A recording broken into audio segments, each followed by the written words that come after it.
ಸ್ನೇಹಿತರ ನಮಸ್ಕಾರ. ನಾನು ನಿಮ್ಮ ರಾಕೇಶ್ ಶಾರುಂಡಿ. ಗಡಿಯಲ್ಲಿ ಭಾರಿ ದೊಡ್ಡ ಬೆಳವಣಿಗೆಯೊಂದು ನಡೆದಿರೋದು ನೋಡಿ. ಕುಟುಂಬ ಸಮೇತವಾಗಿ ದೇಶವನ್ನು ಬಿಟ್ಟು ಬಾಂಗ್ಲಾ ಪ್ರಜೆಗಳು, ಅಕ್ರಮ ವಲಸಿಗರು ಈಗ ಪರಾರಿ ಆಗ್ತಾರೆ.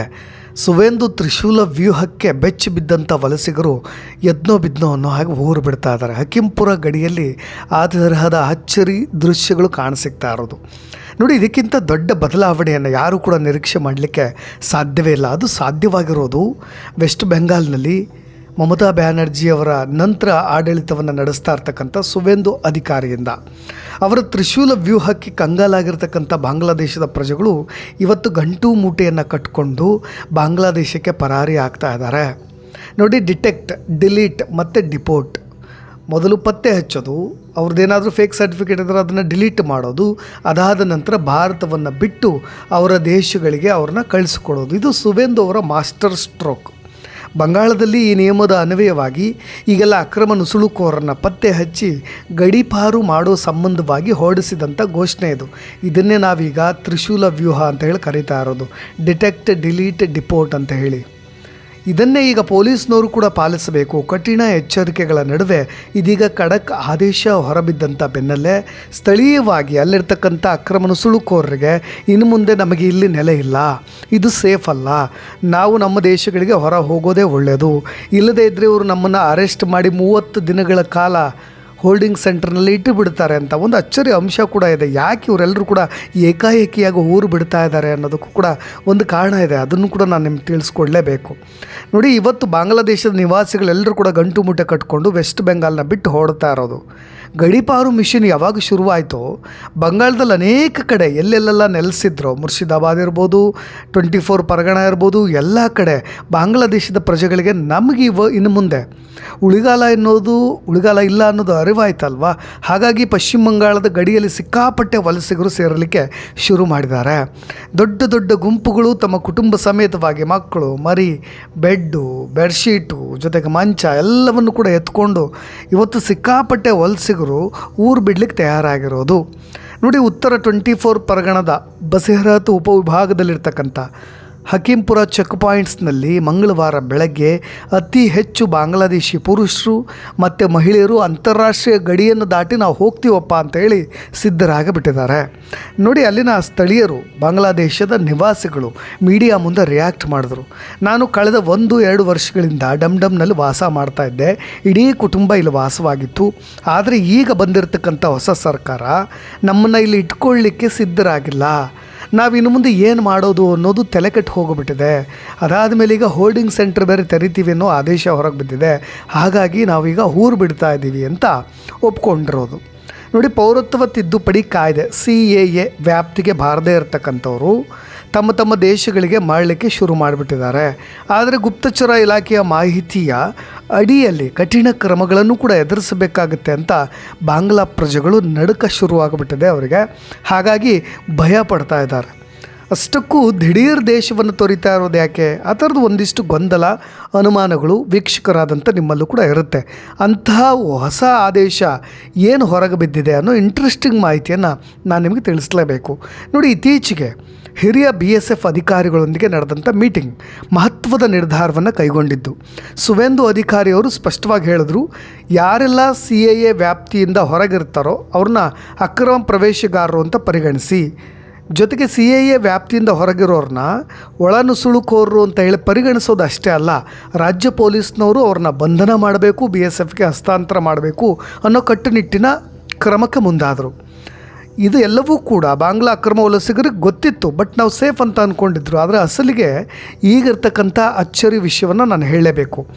ರಾಜ್ಯ ಸರ್ಕಾರ ಇನ್ನೊಂದು ಆದೇಶವನ್ನು ಕೂಡ ಹೊರಡಿಸ್ತು. ಏಕಕಾಲದಲ್ಲಿ ಎಲ್ಲ ಜಿಲ್ಲೆಗಳಲ್ಲೂ ಕೂಡ ಹೋಲ್ಡಿಂಗ್ ಸೆಂಟರ್ನ ತೆರಿತೀವಿ ಅಂತ ಮುಂದಾಗಬಿಡ್ತು. ಅಂದರೆ ಈ ಅಕ್ರಮ ವಲಸಿಗರು ಯಾರು ಅಂತ ಗೊತ್ತಾಗುತ್ತಲ್ವ, ಅದನ್ನು ಅರೆಸ್ಟ್ ಮಾಡಿದ ನಂತರ ಅವ್ರನ್ನ ತೆಗೆದುಕೊಂಡು ಬಂದು ಈ ಹೋಲ್ಡಿಂಗ್ ಸೆಂಟರ್ಗಳಲ್ಲಿ 30 ದಿನಗಳ ಕಾಲ ಬಂಧನದಲ್ಲಿ ಇರಿಸೋದು. ಶಂಕಿತ ಅಕ್ರಮ ವಲಸಿಗರನ್ನು ತಾತ್ಕಾಲಿಕವಾಗಿ ಇರಿಸಲಿಕ್ಕೆ ಮತ್ತು ಗಡೀಪಾರು ಮಾಡಲಿಕ್ಕೆ ಮತ್ತು ವಾಪಸಾತಿಗಾಗಿ ಕಾಯ್ತಾ ಇರ್ತಕ್ಕಂಥ ವಿದೇಶಿ ಕೈದಿಗಳನ್ನು ಬಿಡುಗಡೆ ಮಾಡಲಿಕ್ಕೆ ಈ ಕ್ರಮಗಳನ್ನು ತೆಗೆದುಕೊಳ್ತು ನೋಡಿ. ಇದೇ ಟೆನ್ಷನ್ ಈಗ ಅವರಿಗೆ ಶುರುವಾಗಿರೋದು.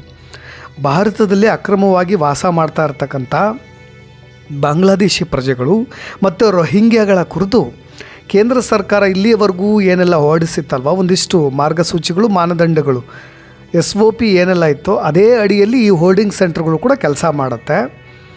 ನಮ್ಮ ವಿದೇಶಿ ವ್ಯವಹಾರ ಇಲಾಖೆ ಅಂದರೆ ಗೃಹ ವ್ಯವಹಾರ ಇಲಾಖೆ ಹೊರಡಿಸಿರ್ತಕ್ಕಂಥ ಡೈರೆಕ್ಷನ್ಸ್ಗಳ ಅಡಿಯಲ್ಲಿಯೇ ಈ ಹೋಲ್ಡಿಂಗ್ ಸೆಂಟರ್ ಕೆಲಸ ಮಾಡುತ್ತೆ.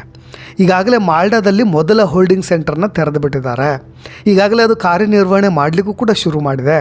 ಅಂದರೆ ನಿಮಗೆ ಇಂಗ್ಲೀಷ್ ಬಜಾರ್ ಪಟ್ಟಣದ ಚಂದನ್ ಪಾರ್ಕ್ನಲ್ಲಿರ್ತಕ್ಕಂಥ ಈ ಒಂದು ಮಾಲ್ಡಾ ಮೂಲದ ಹೋಲ್ಡಿಂಗ್ ಸೆಂಟರ್ ಈಗ ಕೆಲಸ ಮಾಡಲಿಕ್ಕೆ ಶುರು ಮಾಡಿಬಿಟ್ಟಿದೆ. ಏನೆಲ್ಲ ಸೌಲಭ್ಯ ಇರುತ್ತೆ ಅಂದರೆ, ಈಗ ಇದು ಅಕ್ರಮ ನುಸುಳುಕೋರನ್ನ ಬಂಧನ ಮಾಡಲಿಕ್ಕೆ ಇರ್ತಕ್ಕಂಥ ಏಕೈಕ ವಾಸಸ್ಥಳ ಕೇಂದ್ರ. ಈಗಾಗಲೇ ಇಲ್ಲಿ 3 ಮಹಿಳೆಯರನ್ನು ಮತ್ತು 6 ಅಪ್ರಾಪ್ತ ವಯಸ್ಕರು ಸೇರಿದಂತೆ 9 ಜನ ಶಂಕಿತ ಬಾಂಗ್ಲಾದೇಶಿ ಪ್ರಜೆಗಳನ್ನು ಈಗಾಗಲೇ ಅರೆಸ್ಟ್ ಮಾಡಿ ಅಲ್ಲಿ ಬಂಧನದಲ್ಲೂ ಕೂಡ ಇರಿಸಿಬಿಟ್ಟಿದ್ದಾರೆ. ಬಂಧಿತರನ್ನು ಭಾನುವಾರ ಕೇಂದ್ರಕ್ಕೆ ಸ್ಥಳಾಂತರಿಸುವ ಮೊದಲು ಗಜೋಲ್ ಪೊಲೀಸ್ ಠಾಣೆ ವ್ಯಾಪ್ತಿಯ ಪಾಂಡುವಾದಲ್ಲಿ ಬಂಧನ ಕೂಡ ಮಾಡಲಾಗಿದೆ. ಆ ಬಂಧನ ಮಾಡಿಕೊಂಡು ಬಂದು ಅರೆಸ್ಟ್ ಮಾಡ್ಕೊಂಬಂದು ಸೀದಾ ನೇರವಾಗಿ ಈ ಹೋಲ್ಡಿಂಗ್ ಸೆಂಟರ್ನಲ್ಲಿ ಇಡಲಾಗಿದೆ. ನಿಮಗಿಲ್ಲಿ ಏನೇನೆಲ್ಲ ಫೆಸಿಲಿಟೀಸ್ ಇದೆ ಅಂದರೆ, ಭದ್ರತಾ ವ್ಯವಸ್ಥೆ ವ್ಯಾಪಕವಾಗಿದೆ, ಯಾರು ಕೂಡ ತಪ್ಪಿಸ್ಕೊಂಡು ಹೋಗ್ಲಿಕ್ಕೆ ಸಾಧ್ಯವಿಲ್ಲ.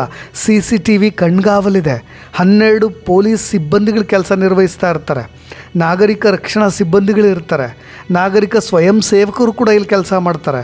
ಮತ್ತು ಬೆಂಬಲ ಕಾರ್ಯಕರ್ತರನ್ನ ದಿನದ 24 ಗಂಟೆಗಳ ಕಾಲ ಮೇಲ್ವಿಚಾರಣೆ ಮಾಡಲಾಗುತ್ತೆ. ಇವರೆಲ್ಲರೂ ಕೂಡ ಮೇಲ್ವಿಚಾರಣೆ ಮಾಡಲಿಕ್ಕೆ ನಿರ್ವಹಣೆಗೋಸ್ಕರ ಅವರೆಲ್ಲರೂ ಕೂಡ ನಿಯೋಜನೆ ಕೂಡ ಮಾಡಲಾಗಿದೆ. ನೋಡಿ, ಇದು ಇಂಟ್ರೆಸ್ಟಿಂಗ್ ವಿಷಯ ಅಂತ ಹೇಳೋದು ನಾನು. ಜೊತೆಗೆ ಅಲ್ಲಿರ್ತಕ್ಕಂಥ ಅಧಿಕಾರಿಗಳು ದಾಖಲೆಯನ್ನು ಪರಿಶೀಲನೆ ಮಾಡೋದು ಮತ್ತು ರಾಷ್ಟ್ರೀಯತೆ, ಅವರು ಯಾವ ದೇಶದವರು ಅನ್ನೋದು ಗೊತ್ತಾಗೋವರೆಗೂ, ಆ ಪರಿಸ್ಥಿತಿ ನಿರ್ಧಾರ ಮಾಡೋವರೆಗೂ ಕೂಡ ಹೋಲ್ಡಿಂಗ್ ಕೇಂದ್ರಗಳು ತಾತ್ಕಾಲಿಕವಾದಂಥ ಸಾರಿಗೆ ಸೌಲಭ್ಯಗಳಾಗಿ ಕಾರ್ಯನಿರ್ವಹಿಸಲಿಕ್ಕೆ ಈಗ ಉದ್ದೇಶ ಹೊಂದಿರೋದು.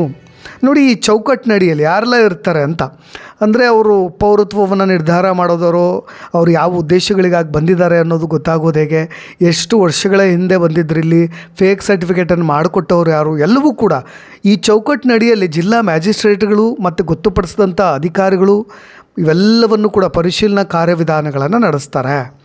ಬಯೋಮೆಟ್ರಿಕ್ ಎಲ್ಲ ಇನ್ಫಾರ್ಮೇಷನ್ಸ್ಗಳನ್ನು ತಗೊಳ್ತಾರೆ, ತಮ್ಮ ಇಂಪ್ರೆಷನ್ಸ್ಗಳನ್ನು ಕೂಡ ತಗೊಳ್ತಾರೆ, ಅವರು ಎಲ್ಲಿಯವರು ಏನು ಎಲ್ಲ ಮಾಹಿತಿ, ಮತ್ತು ವಾಪಸ್ ಇಲ್ಲಿಗೆ ಬರದೇ ಇರೋ ಹಾಗೆ ಅವ್ರನ್ನ ಸ್ವದೇಶಕ್ಕೆ ಕಳಿಸ್ತಕ್ಕಂಥ ಮುಂಚೆ ಏನೆಲ್ಲ ಬಯೋಮೆಟ್ರಿಕ್ ಇನ್ಫಾರ್ಮೇಷನ್ಸ್ಗಳು ಬೇಕೋ ಅದನ್ನು ಸ್ವೀಕಾರ ಮಾಡಿ ಆ ದಾಖಲೆಗಳನ್ನು ಅಪ್ಲೋಡ್ ಕೂಡ ಮಾಡಿಕೊಳ್ತಾರೆ.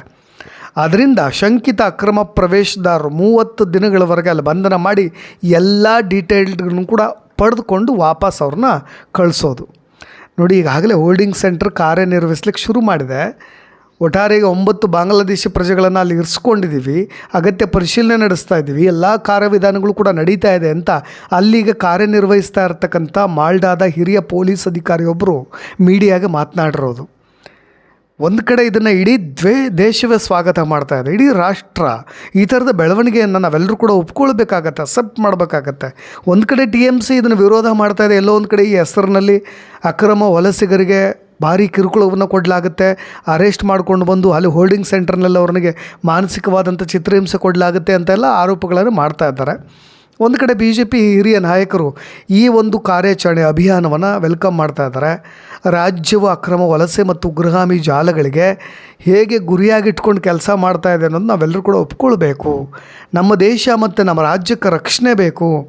ಇಡೀ ಬಂಗಾಳದ ತುಂಬೆಲ್ಲ ರೋಹಿಂಗ್ಯಾಗಳಿದ್ದಾರೆ, ಅನೇಕ ಭಯೋತ್ಪಾದಕರಿದ್ದಾರೆ, ಜಿಹಾದಿ ಅಂಶಗಳನ್ನು ಇಟ್ಕೊಂಡು ಕೆಟ್ಟ ಕೆಟ್ಟ ಉದ್ದೇಶಗಳನ್ನು ಇಟ್ಕೊಂಡೇ ಇಲ್ಲಿ ನೆಲೆಸಿರೋರಿದ್ದಾರೆ. ಹಾಗಾಗಿ ಅವ್ರನ್ನೆಲ್ಲರೂ ಕೂಡ ಪತ್ತೆ ಹಚ್ಚಲಿಕ್ಕೆ ಈ ಒಂದು ಹೊಸ ಕಾರ್ಯಾಚರಣೆ ಕೆಲಸ ಮಾಡ್ತಾ ಇದ್ದಾರೆ ಅಂತ ಹೇಳಿ ಒಪ್ಕೊಂಡಿರೋದು.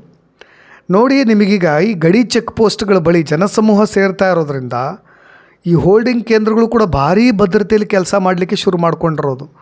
ಇದು ಒಂದು ದೊಡ್ಡ ಮಟ್ಟದಲ್ಲಿ ಆಗ್ತಾಯಿದೆ, ಎಲ್ಲರೂ ಕೂಡ ವಾಪಸ್ ಆಗ್ತಿದ್ದಾರೆ ಅನ್ನೋದು ಗೊತ್ತಾಗ್ತಾ ಇದೆ. ಪಶ್ಚಿಮ ಬಂಗಾಳದ ಒಳನುಸುಳುವಿಕೆಯ ವಿರೋಧಿ ಅಭಿಯಾನವು ಭಾಳ ಸ್ಪಷ್ಟವಾಗಿ ಕೆಲಸ ಮಾಡ್ತಾ ಇದೆ ಅನ್ನೋದು ಇಲ್ಲಿ ಗೊತ್ತಾಗ್ತಾ ಇದೆ. ಇನ್ನು ಮುಂದಿನ ವಾರಗಳಲ್ಲೂ ಕೂಡ ಅರೆಸ್ಟ್ನ ಸಂಖ್ಯೆಯೂ ಕೂಡ, ಅವ್ರನ್ನ ಬಂಧನ ಮಾಡೋ ಸಂಖ್ಯೆಯೂ ಕೂಡ ಹೆಚ್ಚಾಗಬಹುದು, ಪರಿಶೀಲನೆ ಕೂಡ ಜಾಸ್ತಿ ಆಗಬಹುದು, ಮತ್ತು ಗಡೀಪಾರು ಮಾಡ್ತಕ್ಕಂಥ ಕಾರ್ಯವಿಧಾನಗಳು ಕೂಡ ಡಬಲ್ ಆಗಬಹುದು. ಜೊತೆಗೆ ಈ ಹೋಲ್ಡಿಂಗ್ ಸೆಂಟರ್ ಕೇವಲ ಒಂದು ಭಾಗದಲ್ಲಿ ಮಾತ್ರ ಅಲ್ಲ, ಮುರ್ಷಿದಾಬಾದ್ ಮತ್ತು ಲಾಲ್ ಗುಲಾದ ಪದ್ಮಭವನದ 2ನೇ ಮಹಡಿಯಲ್ಲೂ ಕೂಡ ಮತ್ತೊಂದು ಹೋಲ್ಡಿಂಗ್ ಸೆಂಟರ್ನು ಕೂಡ ತೆರೆಯಲಾಗಿದೆ.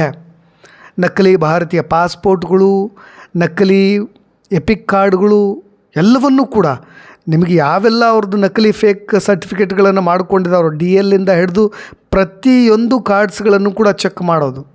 ಅದಾದಮೇಲೆ ಅಲ್ಲಿಂದ ಅವ್ರನ್ನ ಹೇಗೆ ಸ್ಥಳಾಂತರ ಮಾಡಬೇಕು, ಅವ್ರ ದೇಶಕ್ಕೆ ಕಳಿಸ್ಬೇಕು ಅನ್ನೋ ವಿಚಾರವಾಗಿ ಒಂದು ರೀತಿಯಾದಂಥ ಆರಂಭಿಕ ತನಿಖೆಯನ್ನು ಮಾಡೋದು. ಪ್ರಸ್ತುತವಾಗಿ ನೋಡಿ, ಈಗ ಅರೆಸ್ಟ್ ಆಗಿರ್ತಕ್ಕಂಥವ್ರು ಏನೆಲ್ಲ ಆಗುತ್ತೆ ಮುಂದೆ ಅನ್ನೋದು ಪ್ರೊಸೀಜರ್ ನಾನು ಹೇಳ್ಬಿಡ್ತೇನೆ. ಈಗ ಅವ್ರನ್ನ ಕರ್ಕೊಂಡು ಬಂದಿದ್ದಾರೆ, ಈಗಾಗಲೇ ಹೋಲ್ಡಿಂಗ್ ಸೆಂಟರ್ನಲ್ಲಿ ಇಟ್ಟಿದ್ದಾರೆ. ಮುಂದೆ ಅವ್ರ ಪರಿಸ್ಥಿತಿ ಏನು ಅನ್ನೋದು, ಮೊದಲನೇದಾಗಿ ಅವರು ನ್ಯಾಷನಾಲಿಟಿ ಯಾವುದು ಅಂತ ಹೇಳಿ ಚೆಕ್ ಮಾಡ್ತಾರೆ. ಅವರು ಬಾಂಗ್ಲಾದೇಶಿಯರು ಅಂತ ಹೇಳಿ ಕನ್ಫರ್ಮ್ ಆದರೆ, ಅಥವಾ ಅವರು ಯಾವ ದೇಶದವರು ಅನ್ನೋದು ಗೊತ್ತಾಗುತ್ತೆ. ಅದಾದಮೇಲೆ ಅಲ್ಲಿ ಏನು ಬೇಕೋ ಅದೆಲ್ಲವನ್ನು ಕೂಡ ಇನ್ಫಾರ್ಮೇಷನ್ ತೊಗೊಂಡು ಮತ್ತು ಅದಾದ ನಂತರ ಗಡೀಪಾರು ಮಾಡಲಾಗತ್ತೆ. ಮುಂದಿನ ದಿನಗಳಲ್ಲಿ ಪಶ್ಚಿಮ ಬಂಗಾಳದಾದ್ಯಂತ ಇತರ ಜಿಲ್ಲೆಗಳಲ್ಲೂ ಕೂಡ ಈ ಥರದ ಹೋಲ್ಡಿಂಗ್ ಸೆಂಟರ್ಗಳನ್ನು ತೆರೆಯೋ ನಿರೀಕ್ಷೆಗಳು ಕೂಡ ಇರೋದು. ಒಟ್ಟಾರೆಯಾಗಿ ಬಂಗಾಳದ BJP ಸರ್ಕಾರ ಅಕ್ರಮ ಬಾಂಗ್ಲಾದೇಶಿಗಳು, ರೋಹಿಂಗ್ಯಾಗಳು, ಗಡೀಪಾರ್ಗ ಕಾಯ್ತಾ ಇರ್ತಕ್ಕಂಥ ಇತರ ವಲಸಿಗರಿಗೋಸ್ಕರ ಇನ್ನೂ 23 ಜಿಲ್ಲೆಗಳಲ್ಲೂ ಕೂಡ ಈ ಹೋಲ್ಡಿಂಗ್ ಸೆಂಟರ್ನ ತೆರೆಯೋ ಮುಖಾಂತರವಾಗಿ ಇಲ್ಲಿಯವರೆಗೂ ತಡೆ ಹಿಡಿದಿದ್ದಂಥ ಮಮತಾ ಬ್ಯಾನರ್ಜಿ ನೇತೃತ್ವದ TMC ಸರ್ಕಾರ ಆಗಲೇ ಕೇಂದ್ರ ಸರ್ಕಾರಕ್ಕೆ ಕೊಟ್ಟಿರ್ತಕ್ಕಂಥ ಡೈರೆಕ್ಷನ್ಸ್ಗಳನ್ನು ಕೂಡ ಧಿಕ್ಕರಿಸಿ ಇದನ್ನೆಲ್ಲವನ್ನು ಕೂಡ ಹೋಲ್ಡಿಂಗ್ ಸೆಂಟರ್ಗಳನ್ನು 1 ವರ್ಷದಿಂದ ಸ್ಥಗಿತಗೊಳಿಸಲಾಗಿತ್ತು. ಈ ಪ್ರಕ್ರಿಯೆಯೇ ಶುರು ಮಾಡಿರಲಿಲ್ಲ. ಆದರೆ ಈಗ ಸುವೇಂದು ಅಧಿಕಾರಿ ಆಡಳಿತದ ಚುಕ್ಕಾಣಿನ ಹಿಡಿತಾ ಇದ್ದಾಗೆ ಮೊದಲು ಈ ಹೋಲ್ಡಿಂಗ್ ಸೆಂಟರ್ನ ತೆರೆಯೋ ಕೆಲಸಗಳನ್ನು ಮಾಡೋದ್ರ ಮುಖಾಂತರವಾಗಿ ಅಕ್ರಮವಾಗಿ ನೆಲೆಸಿರ್ತಕ್ಕಂಥ ಎಲ್ಲರನ್ನು ಕೂಡ ಈಗ ಗಡೀಪಾರು ಮಾಡಲಿಕ್ಕೆ ಮುಂದಾಗಿಬಿಟ್ಟಿರೋದು. ಎಲ್ಲರೂ ಕೂಡ ವೆಲ್ಕಮ್ ಮಾಡಲೇಬೇಕು. ಈ ಒಂದು ಕ್ರಮ ಮತ್ತು ಈ ಕಾರ್ಯಾಚರಣೆಗೆ ಸಂಬಂಧಪಟ್ಟ ಹಾಗೆ ನಿಮ್ಮ ಅಭಿಪ್ರಾಯ ಏನಾದರೂ ಇದ್ದರೆ ಅದನ್ನು ಕೂಡ ಕಮೆಂಟ್ ಬಾಕ್ಸ್ನಲ್ಲಿ ತಿಳಿಸಬಹುದು ಅಂತ ಹೇಳ್ತಾ ಧನ್ಯವಾದ.